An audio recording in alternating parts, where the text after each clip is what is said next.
trail that spans more than 2,190 miles plays host to over 3 million visitors every year. This trail covers 14 states, spanning from Georgia to Maine, and completing it only once would take half a year to do. More than 3,000 thru hikers try to hike the famous Appalachian Trail each year. And with 1,000 times as more visitors those same years, not all stories can be about beautiful scenery, breathtaking views, and self-discovery. The Appalachian Trail has its fair share of dark secrets and questions begging to be answered. Join us as we pull back the curtain on some of the Appalachian Trail's more mysterious occurrences on today's episode of What's Your Theory?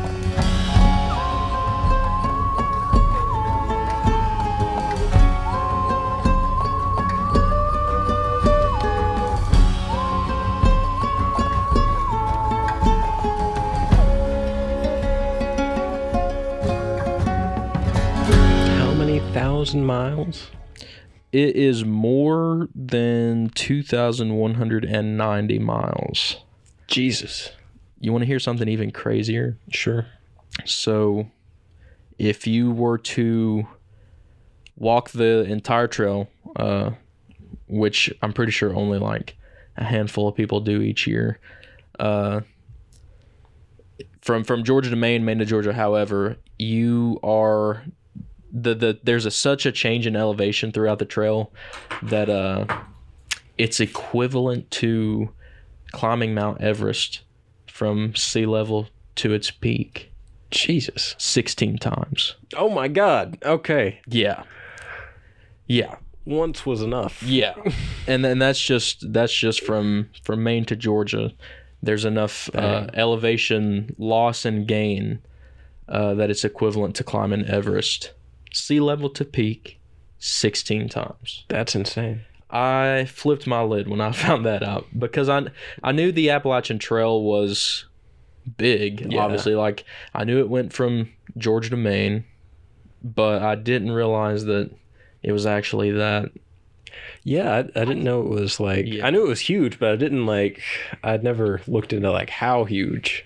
Have you ever thought about or had like any sort of inkling to want to try to hike parts of the Appalachian Trail, the whole thing? Like, you ever thought about anything like that? I have. It would be cool to it would take a lot of training to like actually do the whole thing.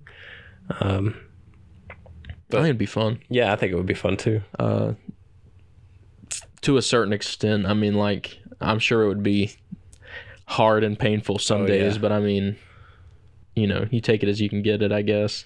But there at one point in my life, I was really adamant. Back, I guess, my senior year of high school, when we were hiking a lot. Mm-hmm. That makes the most sense. But at one point, I really wanted to hike the entire thing, or at least just like part of it. You know, break it up in chunks or something. Hike parts of it to train. I really want to. I just want to go on like a backpacking trip. I want to like. I just want a tent. I don't want like anything. No. You know, I mean, like, have technology, of course, but like nothing crazy. Just a tent, and you're just sleeping out under the stars. I would like to do get you a hammock. Oh, and a nice tarp, and you can just throw a hammock up somewhere and have that tarp, run a line over the hammock and put the tarp over it. Yeah. I've just always wanted to camp in a hammock. That would be cool.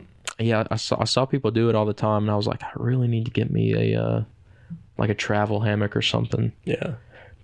I never got around to it, but I think it would be a lot of fun. Get one of those that like has like the mosquito nets, so it's pretty much just a cocoon. Yeah, pretty much. I feel like that's a good way to do it. Or yeah, they make some really nice like single tents, like, you know, like one person tents, or just like, you know, backpacking tents. Have you ever seen those tents like for like rock climbers?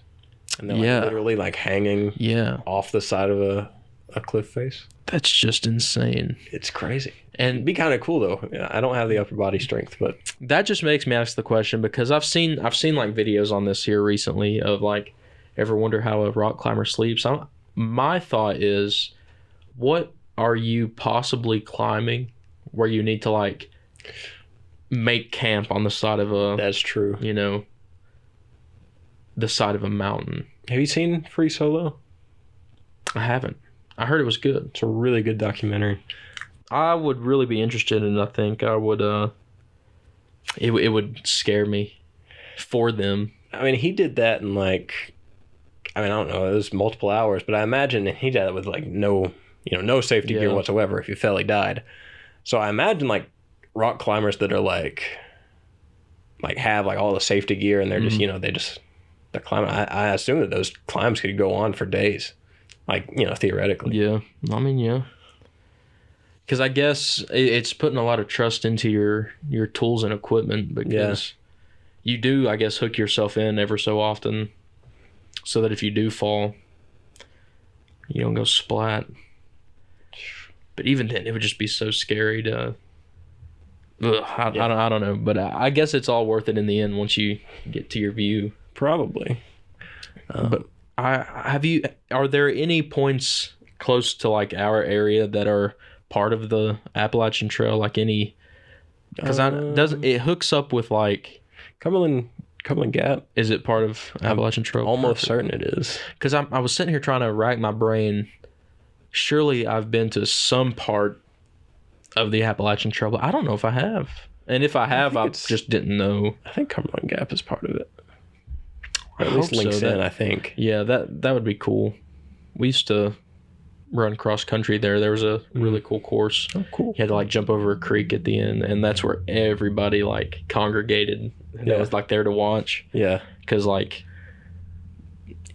kids would either try to jump the creek and nearly hurt themselves, or fully hurt themselves, or jump in the creek and like still fall.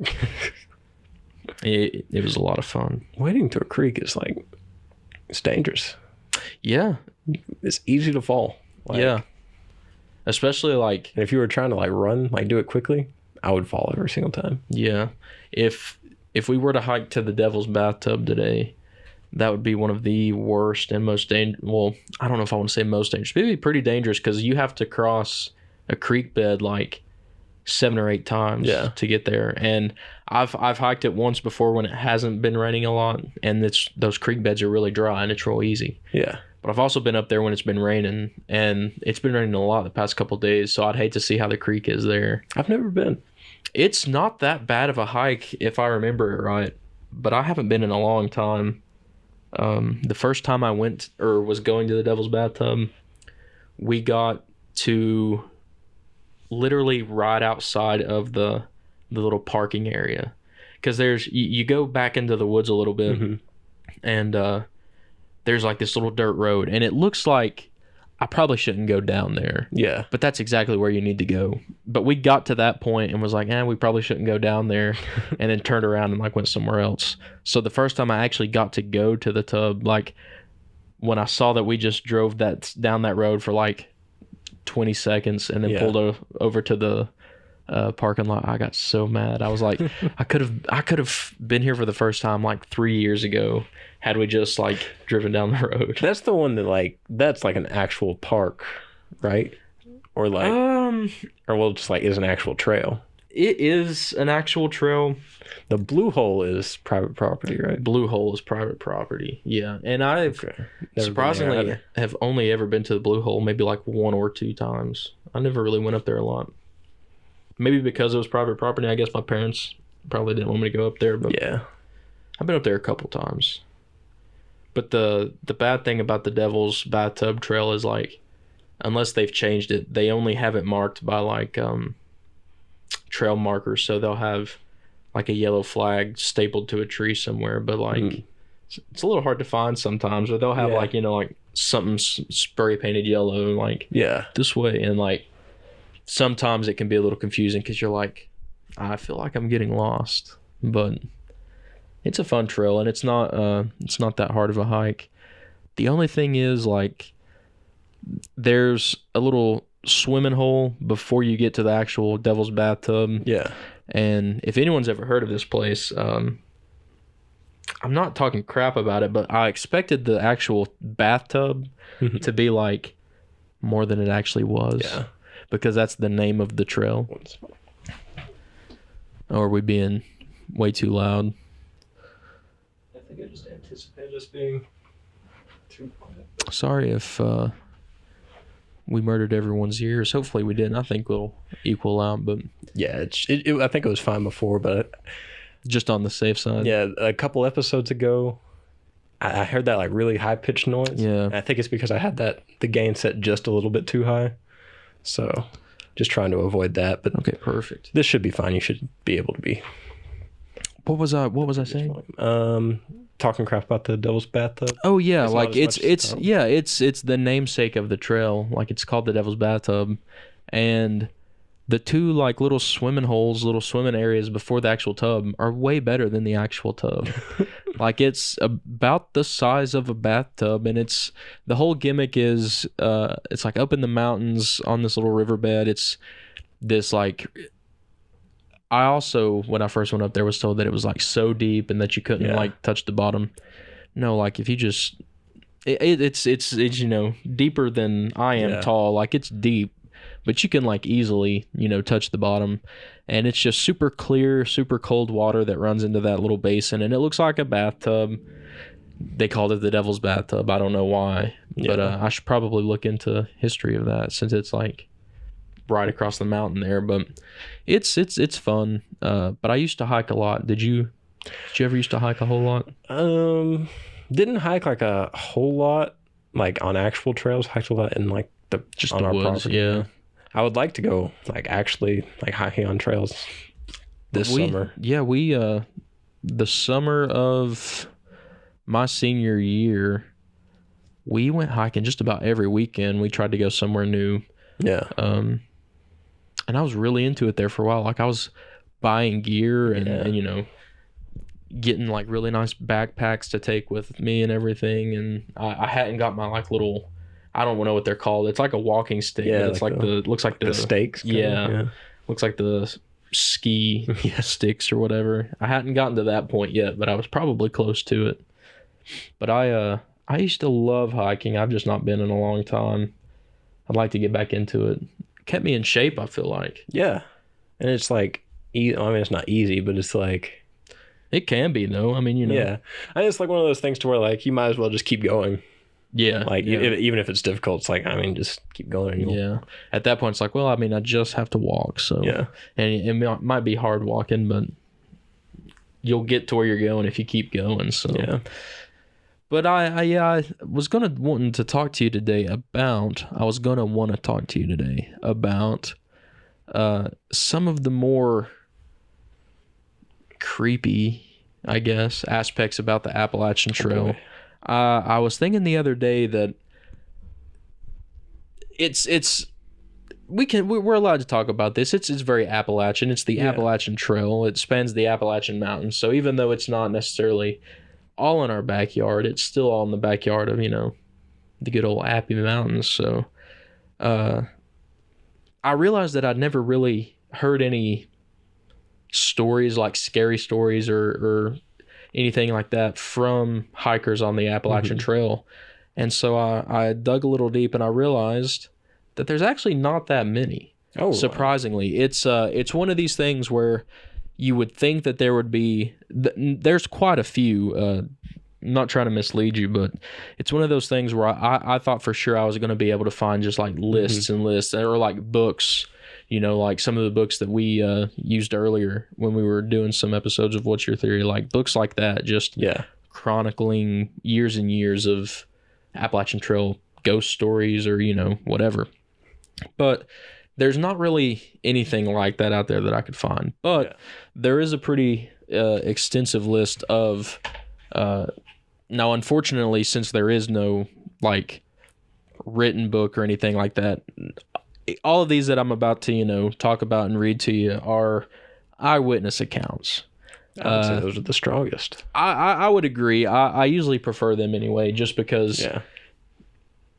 people are going to, you know, not hold back on those. They're either going to tell someone outright right then and there, or they're going to like sit on it until they die. And then, you know, one of their final things is going to be, oh yeah, because what was it that we done an episode on? Jennings. Literally what was his name? Last episode. Jennings Fillmore or something like that. Frederick. Jennings Frederick. The vegetable man. Yeah. It's like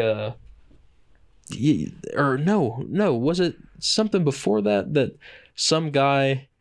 It was a story you were telling me where some guy pretty much just kind of kept it a secret until he was almost dead or something. Or am I just getting confused with something else? I'm trying to think. I feel like we've talked about something recently about that. The vegetable man, that was that, because he told the only person he supposedly told was Gray Barker. Yeah, Gray Barker.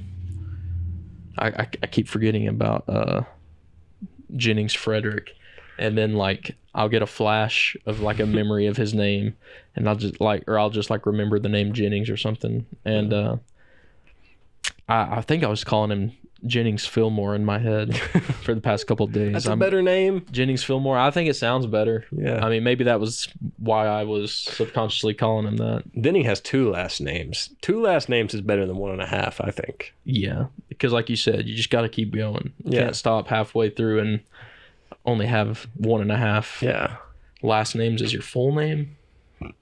Excuse me. That's just too much. You can trust a person with 2 last names. You can't trust a person with 1.5 last names, and you can't trust a person with 2 first names. Oh, absolutely not. Exactly. Who has the best name? The best name. Yeah, like in the whole world. Like who do you think has the best name? Dang. Do you have one in mind?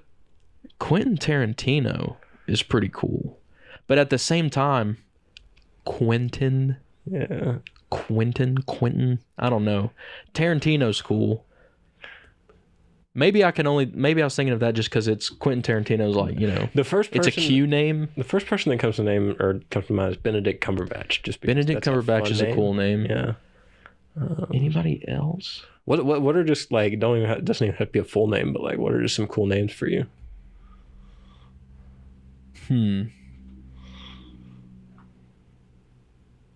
I like the name Elliot. Okay. I think that's a cool name. Yeah. I really like, oh my God, I can't think of it now. Wow. Damn. Eleanor is also a cool name for someone. I like Alexander. I mean, that's a great. You know. There's one. Ezekiel. Ezekiel's like that name. Ezekiel's a good name. Strong name. Anything with like those hardly used consonants. Yeah, I like maybe that's why I like Quentin, because of the Q. I like there are a lot of biblical names that I like. I don't like a lot of the, you know, ones that everyone uses. Nebuchadnezzar. that's the first one I think of too. I was like, I was drawing a blank. I was like, Nebuchadnezzar. I like Zachariah. It's a fun one. That is a little bit. The Z. Yeah. A hardly used consonant there for a name. Which, I mean, I guess Zach might be kind of a more common name. Yeah. I don't know. And then new Stranger Things character he's introduced in episode 1, so I think I can say it, but Argyle. It's a fun name. Argyle? Yes. Cool. I've still not got to start on season 4 yet. We finished the first part. I'm hoping to. How many episodes is the first part? 7. Yeah, because part 2 is going to be like episode 8 and 9, and they're both going to be almost 2 hours long. Yeah. So it's basically 2 movies. It's part 1 of a season, and then 2 movies. It's basically it's episode 8 and 9, but episode 8 is going to be like an hour and 50 some minutes long, and then episode 9 is 2 hours and 20 minutes or something like that. I'm just like, buckle up. Let me tell you, it's the first part. Is it good? Oh, best one yet. Gonna have to watch it. Will I have to, like, because it's been a while since I've watched any of the seasons. Last time I watched season 3 was when it was out. Well, do you think I should watch a quick recap or something? Like, do you remember pretty much everything that's happened? I think so. Pretty much. You should be good. Okay. Because I've gotten a lot lazier with my TV show viewings, because I hate the feeling of, I might have to go back and like rewatch something, which I know sucks, but like I think I will with Stranger Things, because I really want Jordan to watch it, but I don't know if she will. If we can get her to, I would totally go back and I would rewatch it with you guys. I would love it. Maybe that'll finally push her into like wanting to watch it. One last thing about it, like, because this is more of a post-credit pursuit topic, but the one of the episodes, like the only thing I could think about, I was like, it's the two brothers that write and direct Stranger Things. Mm-hmm. I was like, man, what are they gonna do next? Because they are brilliant writers. Like, yeah, like I remember hearing about when Stranger Things was, first coming out and everything, and I was like, oh, well, that sounds really cool. So I watched the trailer. I was like, oh, this is gonna be great, and I knew it was gonna be, like I knew it was gonna be received positively, but I didn't expect like how big it was actually gonna become.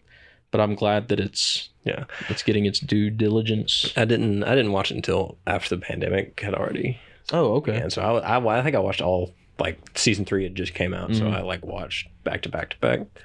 That would have been a good one to start during quarantine, I think. But so tell me, Jared, are there any Demogorgons on the Appalachian Trail? If there are, they're also hanging out with all the other ghosts and beasts and like murderers, and because there's a lot of things out there on the trail, apparently, more than just the hikers every year.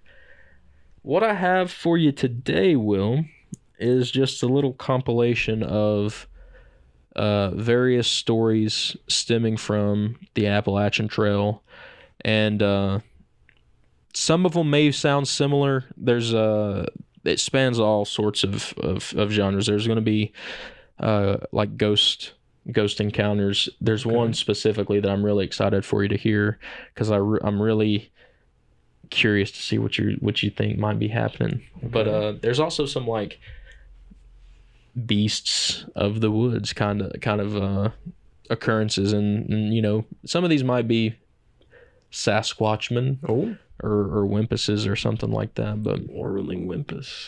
I'll start with. I actually won't start with these two. I'll read them. I'll go ahead and start with the one that I'm most excited about. This one takes place. Sorry. Let me see. It doesn't say where along the trail it takes place. So as long as I mean, you just remember that all of these are somewhere in the Appalachian Mountains, regardless of what state. There was a man in a group hiking along the trail, and they had pulled off to the side on one of the mini campsites and to sleep one night, and they woke up the next morning and realized that they might have woke up kind of early, and there was a real thick mist that kind of had rolled in throughout the night and kind of gathered around their campsite. So it's already kind of like ugh. Yeah. Especially if you've seen movies like The Mist. The Mist. Great movie too. I love that movie. But a little odd, but they didn't really think anything of it. They started to pack up, and then out of nowhere they all started hearing what sounded like children's laughter coming from the fog that was surrounding them. Okay. And now they start to get a little freaked out. As one does. Fog is kind of normal. You're in the mountains, maybe even the Great Smoky Mountains, but ominous laughter from children coming from the fog on the mountain. I'd go back to bed. Yeah, that's probably not what you want to hear. And yeah, the mist had surrounded them. They were packing up, and they started to hear the laughter, and they started hurrying up, packing up. They're like, okay, this is weird. Let's just get packed up, and we'll get the heck out of Dodge. And once they were almost done, a group of children led by an adult, emerged from the fog, and let me make sure I'm getting this right. I want to say they were holding a lantern or a lamp or something. No, I guess not. Maybe that's a different story. I thought the adult was carrying a lantern. But yeah, a group of children led by one parent. I don't know how they knew it was a parent, so I just say adult. Walked out of the mist and started to walk past them. And the kids in the group actually talked to the campers, and they were asking questions like, where you going, blah, blah, blah, what are you doing, blah, blah, blah. Pretty much in passing how you would pass a normal hiker. Hey, where y'all headed? Kind of a thing. And all the people in the group responded, this is the Appalachian Trail. We're just hiking alongside it. Yeah. And according to this group of people, the adult and the children kind of giggled a little bit and said, "This isn't the Appalachian Trail." Okay. And then just walked into the fog, never to be seen again. The kids started to laugh, and one of them said, "This isn't the Appalachian Trail," and kept walking. Throughout the day, the campers said that they could hear children giggling all around them. End of story. What kind of joke is that? Yeah, I'm hoping that not all of these, because after I read that one out loud, because when I first read this one, I was like, that is kind of like, this isn't the Appalachian Trail. It's creepy. It's creepy for sure. I would be terrified. But the more I read it out loud, I'm like, well, it definitely sounds like a scene out of a movie. But when stuff like this happens, I guess it would feel that way. Yeah. I guess instead of asking you at the end, I won't ask what's your theory right now, but I'll get a little feedback from you after each story. Because this one to me, I think could be a little plausible. Yeah. Because there's a residual, such thing as a residual haunt, right? Yeah. Depending on, it doesn't say, I don't think, what the children and the adult were dressed in. See, I had a similar thought. I was like, what if these are that they didn't even know what the Appalachian Trail was, it didn't exist. Yeah, when they were alive, so they were like, "This isn't the Appalachian Trail, you weirdo." Yeah, what if it was literally just a group of real people who didn't know? Yeah, either didn't know that they were on the Appalachian Trail, or. But then again, I'm thinking well, what if it was some sort of residual, sort of, because the mist is what really throws me off. And I was saying the ghosts are from a time period before the Appalachian. Before the Appalachian Trail. Okay, I see. Yeah. They're like, what's the Appalachian Trail? Oh yeah, this is just this trail to get to school. Yeah, that's cool, but I really like that one just because if it's a true, if that's not made up and that actually. There's a group of people out there that claim this actually happened to them. That's insane. The worst part would be you set out to hike the Appalachian Trail. It takes 6 months, and you're at 3 months in, and that happens, and you're like, well, if I turn back, it's 3 months back that way. If I just keep going, it's still 3 months ahead. I couldn't imagine. There's exits, I'm sure, on. Yeah, still at that point, you're like, I gotta press on. It's do I keep going, or do I walk to this little trail campsite or this trail house in some random county in Pennsylvania or something, just to try to get back home? I don't know. Those are tough decisions, I would say. Yeah. And that's why I think I'd like to go, just to either run into a group of ghosts or have some sort of self-discovery. I don't know. Be forced to make a life or death decision. Yeah, for real. I'll keep going on the ghost train here, before I get into some of these other ones, because I've got another complete separate story that's going to kind of tie into some of these last little bit from this site here. This one takes place back in May of 1972, which we'll be talking a lot about the trail back in the 70s, 80s, and 90s here in a bit. Okay. But in May of 1972, there's a hiker that claims that they saw a ghost from another time, which kind of matches up with what you were saying. This particular hiker was alone. They weren't with any group, but they also start to notice a heavy fog start to come in along the ground and surround him, which we'll talk about that here in a second too, because I like that. He said he looked up and he saw someone walking with a really heavy petticoat kind of thing and a really wide brimmed hat. He said the man kind of slowly staggered around and was looking around on the ground as he had dropped something, or he was looking for something that he'd lost. And the man started walking over towards him and started, like walking around the hiker, still looking around the ground, trying to find whatever he's lost. And the hiker kind of like moved out of his way to avoid, to get out of his way so he could find, whatever he's looking for. And he claims that when they were close to each other, the man suddenly looked at him, and he said he instantly became afraid because the dude had like really cloudy blue eyes that stared straight through him. He was also pretty surprised to realize that the man's clothes all looked like they were from a completely different time period. He's tried to say hello to this guy, but he said the man didn't respond.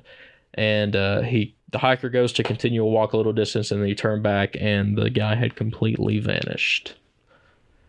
So that I like that story just because I've had a buddy of mine from way back in the day that used to live up in Puckett's Creek. Okay.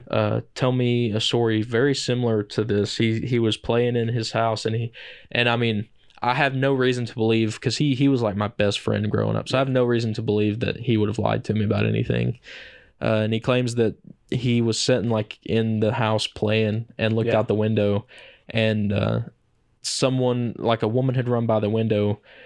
He always described it as pilgrim clothes, but like he saw someone run by the window up in Puckett's Creek who was wearing like really old timey clothes, and I always hear always hear ghost stories about that. So I mean, this is another one that I think also kind of sounds plausible. Yeah, especially with what are we just looking for?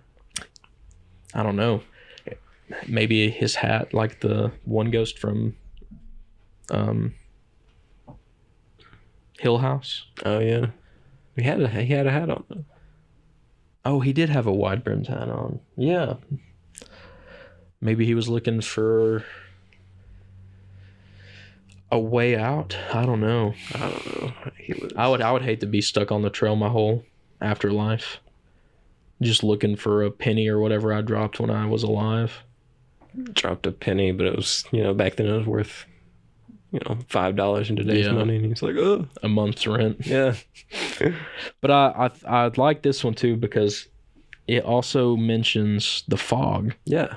The fog rolling in before everything. Is there? Do you know anything about like? Is there some sort of like old meaning that fog has, or like some sort of ominous omen?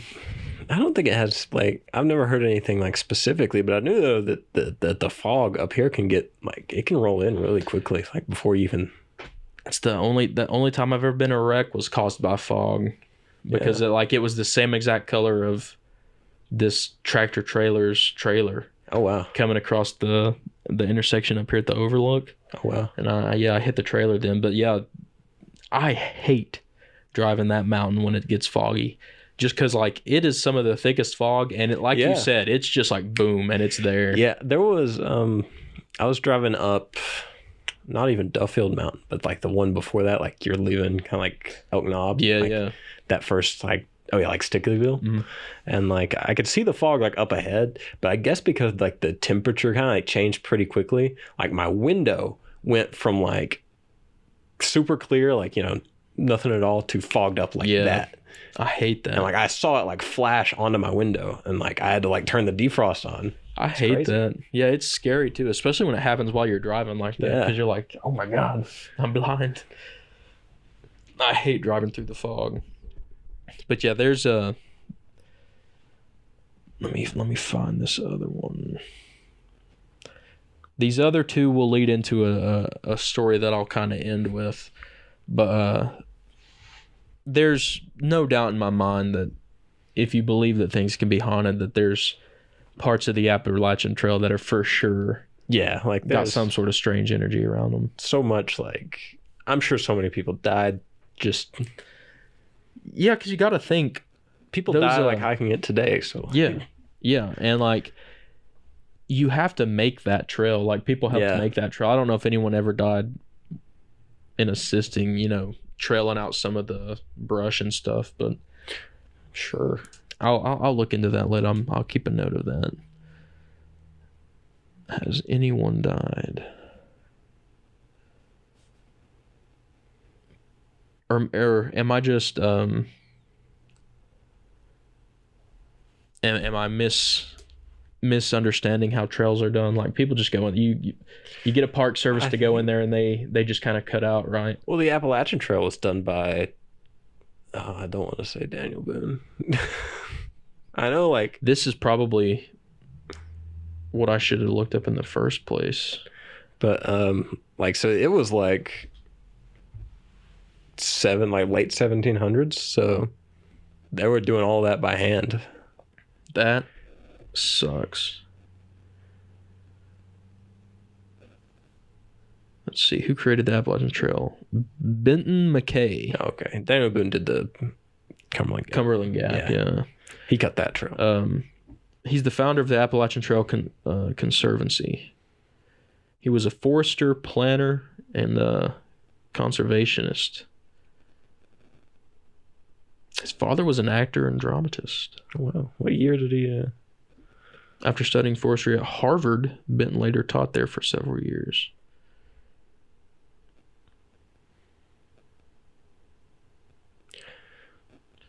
Yeah, it's this Benton McKay guy.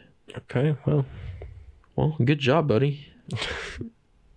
You made a haunted trail. Sweet. But not everything has to revolve around haunted stories. A ghost has to be made somehow, right? By getting murdered, and there might be people on the trail who wouldn't think twice about taking you out. This might sound a little similar to our Missing 411 episode. Go back and give that a listen if this tickles your fancy any, and you'll get to hear a lot more about stuff like this in that one. But this one takes place back in 1988. Okay. A man was hiking along the trail when, and this is pretty crazy what happened to this guy, and I need to pull up an article about this whole incident. But he was hiking on the trail, and he noticed a bright light, coming out of the woods next to him. I think he was setting up his tent for the night and everything, and he didn't really want to bother anybody or like check it out, so he decided to camp somewhere close by and move his tents and stuff. And he woke up in the middle of the night to find a man standing over his hammock. Oh wow. And whoever this man was saw that he roused awake, and it kind of startled him, and it startled him enough to run away from the hammock, and he yelled to other people. So he kind of like woke up. Guy saw he woke up, and then I guess ran away and was like telling other people he's awake or something like that. Yeah. And he fled and yelled to unseen people that the hiker was awake. This terrified the guy, obviously, and he packed up all of his stuff, or all that he could, and just started hiking right then and there. He just started trying to put distance between him and that campsite. Dang. He hikes for a few more days, and he finally feels like he can relax a little bit, that he's put enough space between him and these weirdos. But about 3 days later, on a different night, he was sleeping in his hammock, and part of his hammock got cut down. He was wrapped up and dragged away and was beaten. While these people just kind of shouted at each other as if they were preparing something, is what he's quoted as saying. Luckily, I don't know how he done it. It doesn't say, but he was able to cut through the hammock. Maybe he had a knife on him or something, and he was able to escape. And he was able to make it back to civilization and file like police reports. But police inquiries into finding the people who kidnapped him came back with nothing. Dang, that would be terrifying. Would you ever hike again if that? There's no way I could bring myself to do it. Yeah. I really don't think I could. I don't think. And again, this is what you're saying. You're either 3 months into it, so you can go 3 months out, or 3 months to the end. Like, I don't know where this guy was when he was hiking, but after the first night of waking up and seeing just a random person in the middle of the woods staring at, like, over my hammock, I don't know if I would have hiked 3 more days, this way. I might have just turned back around and tried to get out of there. Yeah. And like one person, if one person was standing over my hammock, I would be definitely creeped out, and I would be like trying to find a way out. But like once they run and like yell at other people, I would be sprinting. Scatter, he's awake. It's like, what? Yeah. Who are you telling to scatter? Yeah. And how many of them are there? I would grab only the most important things and leave immediately. Absolutely. That's terrifying. And I also think that one has plausibility to it. Absolutely. Just from what we've talked about with the 411 stuff and who or what could be, in the woods. But at the same time, and I hope this doesn't make me sound like a bad person, but if you were to be a murderer... Yeah, I mean, over 3 million visitors a year, so like not even 3 million people trying to hike the whole thing. 3 million people just visiting parts of the trail, and then like around 3,000 people walking the trail from end to end at any given point. Like, I feel like people would probably think that would be the best place to conduct their, nasty business or whatever they have to do. But yeah, I mean, even though there's like that many people there, it's like spread out enough that there's like, there's not going to be that many people around at any given point. Exactly. And then like, sure, you're going to have like groups come through, but you're always going to have that like lone hiker that's like, off on their lonesome. Exactly. Like I said, people out there trying to find themselves or, getting that scenery. Those people are also like, I would say they're less likely for like family to probably freak out if they're not back within, Yeah. Hey, takes me 6 months to hike this trail. Sometimes I'll be in the mountains. I would still like to try to hike part of it, but I would hate to know what I'm putting my parents through just from having to sit and like wait. And maybe we'll hear from Jared in 2 more days. Hopefully he gets some cell service or something. But no, it's one of the best alibis I think a murderer could feel like they could have. So this could definitely be something that for sure happened. And it's similar to this next story too. This one happens to a couple who was hiking on the trail, and this takes place in the southern part of Virginia. Oh wow. Might be where we reside, you know what I mean? And they were asleep in their tent one night, and they got aroused awake by the sound of some like rustling, some twigs, leaves, some odd noises coming outside of their tent. The man went out to investigate, check it out, see what it was. And he managed to scare off some figures that he saw lurking around. He said he almost chased after them, but decided against it. The next night they made camp. After they hiked a little bit, they made camp with their backs to like the side of a cliff face or like the side of a mountain so that they could be ready. They each slept with a gun next to them that night just to be on the safe side. These people, I guess, were experienced on the safety side of things while hiking, I suppose. And sure enough, more figures returned that night and woke them up, kind of roused them up. And the man announced that they were armed and the figures retreated. And the next day, they were pretty much ready to get out of there after 2 nights of having to scare away whoever these people were. So the next day they're like, yep, let's get out of here. And they hustled out of there. And around the middle of the day, they turned a corner and they saw a silhouette of a figure standing in the distance, watching them from afar. They were quickly able to get off the trail and back to civilization, but the whole time they said that they felt like they were being watched. Dang. So that could be the same group that attacked the first guy in that first story. It could be a group of different people. That's the scariest part about it to me. I love to camp. I haven't been camping in a long time, but camping alongside of a trail like this or something like that. Yeah. Just waking up in the middle of the night in the middle of nowhere in the woods to other people. Yeah. You just feel like or I would imagine it makes you feel like you're in their territory. So you already feel like you're at the bottom of the totem pole as far as like your chances go. And then like, I mean, we kind of touched on it already, but like, even like in these situations where I'm sure like you go like station to station, right? Like, yeah, there's like almost like little checkpoints. hostel kind of things that you can go in and check in. You get you some food, and I think they might even sell supplies. And I'm pretty sure they offer like room and board kind of things too. You can like stop off there and stay the night. So like, say it's like, I don't know, I have no idea, but like 7 days between, like a 7-day hike between day 1 and 2. If you run into those people, you can just turn around. Day 3, yeah, you're either almost there depending on how fast you hike those last 3 days, or you have to hike the same amount back to where you started. And then like you have to make the decision, do I sleep tonight? Like, because there are people who hike through the night sometimes, like to make up time if you're behind schedule, if you're that particular about your plan hiking the trail. There are people that like throw on a headlamp or something, and bro, can you imagine?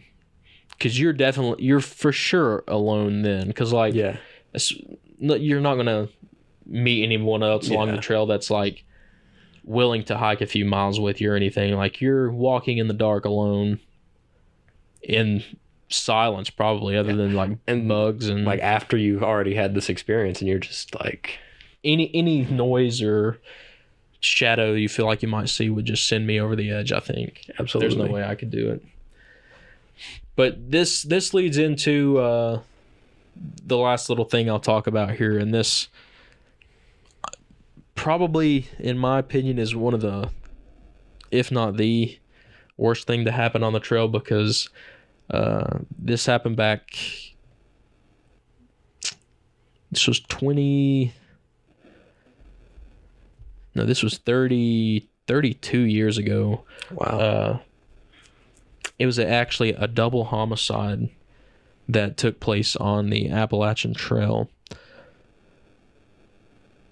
Let me find where I had it linked here. Because this article talks about resting at, because the article is kind of like, Earl Swift wrote this article, but I feel like he went full on method with it, because he also hiked the Appalachian Trail back in the day. So like he does this weird thing where he's like, it is a quiet, restorative place, this clearing high on a Pennsylvania ridge. Like, he's very, you know what I mean? Like, I definitely think he found himself when he went on his Appalachian Trail hike. So it's hard for me to find where he starts talking about. But a lot of it takes place centered around one of these little areas that you're talking about called Thelma Marks. It's a little shelter near the halfway point of a southbound through hike. And a southbound through hike just means they started in Maine, or you start in Maine and go to Georgia instead of Georgia to Maine. Okay. Northbound, southbound. Not a lot of people, surprisingly, start in Maine. Most of everyone that tries to through hike starts in Georgia and tries to hike up into Maine.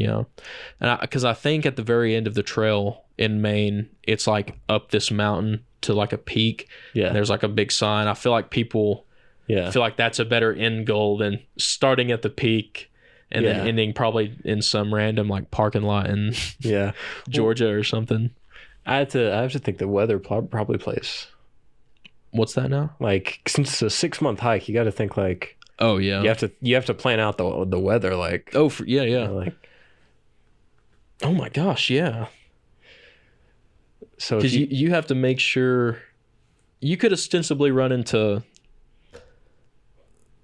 snow depending on like, which I'm sure most people probably don't plan to hike close to any months in the winter, I would say, but like that's half a year, so some of those months are going to be cold. And like, to think like you'll have to go through one of the like the harsh seasons, like either summer or winter, because I mean you've got 3 months of each on the other side. I don't know which I would rather choose.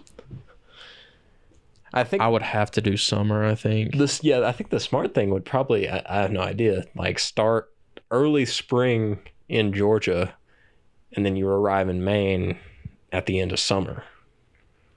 That's probably the best bet, because depending on how farther north you get, no matter what month it could be, you could be running into snow or whatever. Yeah. Like up in Maine and Vermont and stuff like that. Yeah. I don't know. But this one that takes place back in 1990. It was September 13th, 1990. Up until then, only 5 hikers had been killed in 4 attacks. The earliest was back in May of 1974, and the most recent one was in May of 1988. And those attacks also shared traits with what happened at the Thelma Marks station. 2 of the 4 attacks previously mentioned were aimed at couples. The other were just single hikers. Okay. So you had a good point earlier. It's easy to pick just one person off. Yeah. But like, for whatever reason, couples are also a big target for attacks along the trail. I got to imagine there's got to be at least like for sections of the Appalachian Trail, people like, let's go on our honeymoons here. So, but it says that none of those attacks before this one really drew a lot of attention. This writer maybe blames it on that shelter falling between like news media ranges in New York and Philadelphia, Baltimore, Washington, places like that, because it's more southern Virginia instead of closer to any parts on the trail that might be around bigger news stations. But this was a pretty savage attack. There was a young lady who decided to hike this trail with her boyfriend at the time, and they started in Maine and got quite a pretty good ways, because they got to the southern part of Virginia, from Maine. So they were a pretty good ways through the hike. They were on the downhill slope, and I guess they caught the eye of this murderer who I guess was just chilling at the shelter, talking to people, befriending people, I don't know, picking his victim and then following them, I suppose. But he shot the man 3 times. Jesus. And then tied Molly's hands behind her back and done other things to her, I'm sure, as you can imagine. And then he stabbed her 8 times in the neck, throat, and the back. Jesus Christ. And it's listed as one of the most grisly murders to ever happen on the Appalachian Trail. And one of the top staffers he has listed here was Karen Lutz, one of the top staffers of the Appalachian Trail Conservancy. And she talks about how she was up at that shelter around the time that it happened, and how real it was, and how she said it probably took her a good 15 years to really just process how everything happened like that, because it was such a gruesome scene, I guess, that everyone had to come up and see.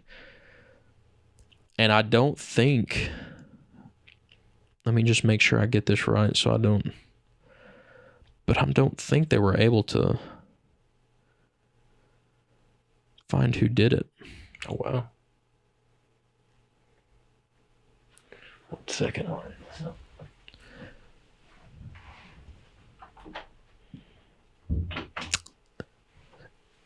Let me see.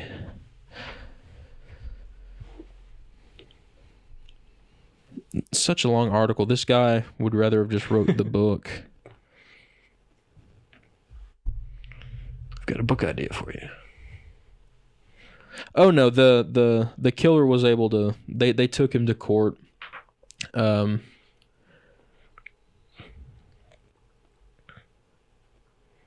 So I had it under. I was under the impression that it was a cold case, but they had a suspect, and there was a court hearing.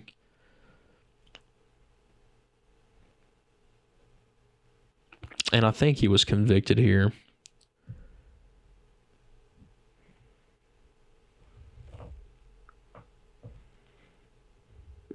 Yeah, and the parents of the girl were there, made some apologies and stuff like that. It was a whole. But I'm surprised I'd never heard of this before, or seen it in any sort of like docuseries or something. I don't know. It's crazy. Like, and that brings up like another even point. It sucks that in the world, like, I mean, she was even with her boyfriend, but like, a girl who just wanted to hike the Appalachian Trail, not even safe there. I mean, really sucks. And it was one of those things where I think one of them got like laid off or something too. So it's like, took all the life savings kind of things to like, you know, buy the equipment and everything. Like it was one of those like, let's just do it. A self-embetterment kind of, you know, self-reflection kind of a trip. And it went really bad for these people, sadly. Yeah. But that's one of 5 or 6 reported murders or attacks on the trail. Which I hope this doesn't make me sound bad. That's a low number. Yeah, I'm surprised. Glad that it's that low. I wish it was 0, obviously, but I'm also surprised that that's as low as it is. Just because it spans from Georgia to Maine. I would expect like the attacks to be in like the dozens. Yeah, I know. Like of actual crime. Like, I don't know why we don't hear about people getting like attacked every day on the trail, because unless it really is just that like hard to run into people. It's possible. I don't. Because I don't know how often you are running into other through hikers. Well, because like you said, most people go one way, so it's not like you're going to see somebody coming back on the trail. So you're either like passing somebody or getting past. Pretty much, because like even if you were to meet someone and like kind of buddy up with them, or like you meet someone at one of these shelters or something, and they're like, you kind of get a bond with them, like, hey, you want to hike with me for a couple days, camp together or whatever. Like you could learn to like not like that person, and there's no like, okay, you go right, I go left. It's like, all right, I'm gonna let you have an hour or 2 head start. Like hope I don't run. Yeah, hope I don't catch up with you. It's got to be like weirdly like you got to feel kind of like Old West. You're like running into people like, hey, can I camp with you? Yeah, really. Kind of cool. You got any water there, partner? Yeah, I'm kind of parched. Need to fill my canteen. I think it would be cool. I still want to try to hike some of it. Yeah, I think it would be cool to do the whole thing. Maybe at one point in my life, maybe when I'm older or something. I have the money. Yeah, for real, for all the equipment. What's your theory, Will? What do you think about the trail? Is it haunted enough to keep us away, or? I don't know. I don't think. I think there's some definitely like. I'm more worried about the people. No, listen. Ending on that story, I'm 100%. I'm hoping to meet ghost children that laugh at me when I tell them I'm hiking the trail. Yeah, I'm like, oh, this ain't the Appalachian Trail. Okay. All right. I'll take it instead of, being beat or something. Yeah. Yeah, my theory is that as well. I don't think any ghosts are going to ever hurt you on the Appalachian Trail. Yeah. You might get bit by a snake. But the biggest thing you need to worry about is the people. Yeah. Be careful on any trail, not just this one. I mean, I would say be even more careful on some of these smaller trails because, I mean, like I said, if there's only going to be 5 or so attacks, and those are reported attacks too. Yeah. So, I mean, I'm not trying to dismiss that by any means at all. But if that's just however many reported attacks there are, I would hate to know how many are actually going on. Yeah. Or like how much of this is like actually happening. Yeah. Like, because I would say even like, is it scarier for like you go to somewhere and it's like a 2-mile trail? I mean, you do that like easily in a day or whatever. Or is it like, would you be more scared of the people you'd meet on that, or like, oh, we've got a 4-day trail here? Because you gotta think you'll see more people on the first one, so that you have more likelihood to running into somebody who's but more foot traffic means less. Yeah, I feel like someone would try something less on a trail like that. But if you got a 4-day trail where like you're not getting a lot of foot traffic, you can. I don't know. That'd be something I'd have to think about. Yeah. It's tough. Yeah, it's one of those things that I've not really thought about in a while. And I mean, there's something that I said on the 411 episode. If you ever go hiking, please let someone know where you're at and let them know like how long the trail is, how long it's all that good until stuff. They contact someone to find you. That's always a good just rule of thumb. Yeah. Even if it's half a mile. Yeah. That's the last known location, so I mean that'll help anybody if anything bad were to happen. Yeah, I mean you never know. You could fall and break something, get eaten by a hide behind. Yeah, for real. Anything can happen to you in the woods, especially in the Appalachian Mountains. Indeed. And if you ever decide to mosey your way on down to the Appalachian Trail, steer clear of the fog. Yes. Be careful where you camp. Let someone know where you're at whenever you can. Yeah. And I would say preferably go in a group of more than 2. Yeah. If it's doable and viable. I know that's probably not, but one of the few occasions I'll say is bring a firearm, please. Yeah. Any sort of protection, I feel like, just in case, is always a good thing. But that's just our opinion. We're not professional hikers by any means, but I think that's common sense enough to just to be on the safe side. Yeah. Yeah. Is there anything like any media that you found for the Appalachian Trail?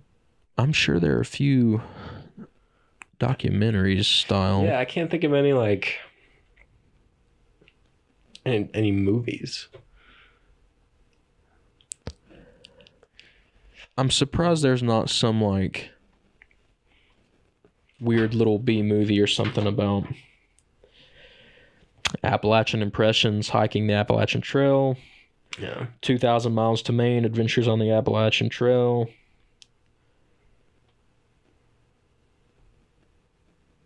Oh, here's a walk in the woods. Okay. Had Robert Redford in it and Nick Nolte. Based on the acclaimed bestseller by Bill Bryson, I think it is about the Appalachian Trail.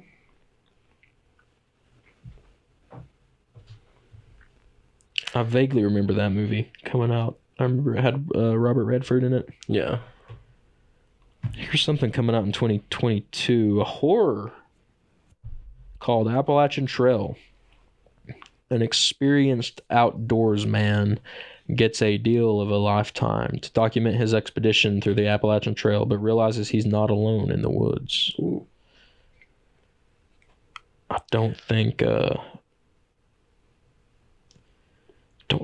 any more information's out on it. It's coming soon still. 3 people in the cast. Nice. I do know talking about all this makes me want to go and watch it makes me want to go and watch Free Solo again, but the thing that got me to watch Free Solo in the first place is I saw this Reddit post with I don't know what exactly it's called, but like people who jump off like cliffs with like the flight suits. I think it's like a modified version of base jumping. Yeah. I know what you're talking about. I don't know what they actually call it, but like one of their friends like had died like doing it, and like they made like a video talking about how he wouldn't have wanted to do, like that's the way, if he was going to go out, that's how he would have wanted it to happen. And they were just talking about how like people that do that just love like the adrenaline so much that they don't care if they die. And then like free solo is like another like good like look into like someone's brain who like thinks like that. It's super interesting. That always interests me, like these adrenaline junkie thrill seeker, because I like a good roller coaster, and like I at times I can be an adrenaline junkie, but not to that extent, I don't think. Yeah, I don't know. Would you ever go skydiving? I would like to. Yeah, I think it would be fun. Cause like, see, like that's different because like skydiving, there's nothing like that you can hit. Yeah, like because these, like they have like the wingsuits and they like fly down the like that's. You're dodging stuff. Yeah. There's nothing to dodge when you skydive. Yeah. You can't really dodge the ground. Yeah. I would rather skydive than like wingsuit jump or something. Would you bungee jump? Have you ever been bungee jumping? Never been bungee jumping. I feel like I would. I feel like if I can go skydiving, I could bungee jump. I don't know. I think I would skydive. I think I would do skydive both, before I would bungee jump, just because like I don't know why I trust a parachute more than a bungee cord, I guess. But well, I think because like the parachute like serves a function other than just like for adrenaline junkies, whereas I can't think of another reason someone would need to bungee jump. Yeah, strictly for the adrenaline rush. Yeah, I don't know, but I hope you enjoyed some of these. Yeah, Appalachian tales from the Appalachian Trails. Ooh, he rhymes. Yeah. So that's what your theory. We're at over 700 downloads at this point. Perfect. I think closing in on awesome. 750. I think inching ever so closer to the big 1,000 mark. Yeah, and it's crazy. I didn't think we would get here so quickly. It's been a lot quicker than I thought as well. Yeah. Only a couple months, and I mean, I'm sure not the fastest growing podcast ever, but that's a couple months with like a week or two there where we were busy and we weren't where we didn't post. So that's exciting. A preview of the next couple of episodes. I think going to be looking at the moon people of Appalachia. The moon people of Appalachia? The moon-eyed people, sorry. The moon-eyed people. The Bell Witch. Okay. And then a special episode that we're kind of working on in support of the Ukraine Russia conflict. I was thinking about it and I was looking it up. Yeah, in support of Ukraine, not Russia. Ukraine. Yeah, we thought it might be cool because the Ukraine has I can't even begin to pronounce mountains that are very similar to the Appalachian Mountains, and that they're pretty much the oldest mountains in Europe, and they have a lot of rich culture there. And I'm going to look into some folklore from that area, just to kind of explore the area and learn a little bit about the culture and offer our support in the way that we know how. Quite literally the least that we could do, but it's something that I think is in good spirit, and I think it'll probably have some of the better, if any of the European like folk stories are just going to be that much better. Bless you, Jared. Bless you, Jared. Oh my gosh, excuse me. But I'm excited for the next couple episodes. Yeah, for sure. I hope everyone enjoyed the first episode of Post Credit Pursuit. Yes, that was a fun one to record. Expect more out of it too. Not sure what we're gonna do for the next episode on it just yet, but I'm sure Will and I will come up with a good topic and hopefully maybe have a guest or something on in the next coming episodes or so. Try to go ahead and get some people on here to talk with us and absolutely get some more thoughts and ideas in the room. All right. Hope everyone enjoyed. Be sure to leave a like and comment and subscribe and please follow and all that good stuff that you have to do, all that good stuff that you've got to do. And we'll see you next time. Be careful walking.